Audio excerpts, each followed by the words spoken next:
mě šedivá tichý jsou dny, zničili loky a vyhnali ptáky, teď místo trávy stojí paneláky. Škola mi dojebává moji psychiku, zhroutím se asi každou malou chvilinku. Pak o mě neusíš chvilinku a budu pod kolem rychlíku. Pičo da vyčítuje textama, tohle máme jak freestyle rapa nextama. Ej pičo, moje mama přijde domů a dostanu granata. Pičo, cítím se jako můj tata u automatu, veďák jako pičo, je to ztráta. Ej, dávám si pičo, kratam, ej, dávám si kratom, dávám si vít, dávám si výbo a dávám si krýt. Ej, musím se krýt, když máma mě zbít, chce a půjdu pičo a zabiju si se.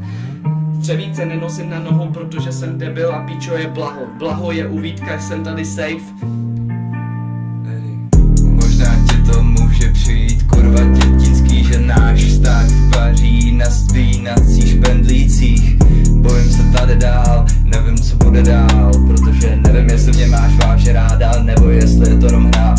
Skurvená hra, tohle není Fortnite, tohle je Depression Simulator 2 a jedu svůj swag a jedu svůj life, ale mrdám tě do huby závislost a nevím, nedokážu být celý týden, protože jsem skurvenej bíden. Cítím se jak skurvenej Tyler Darden, protože nemám na fat. Když jsem byl v Ostrově v ráno mi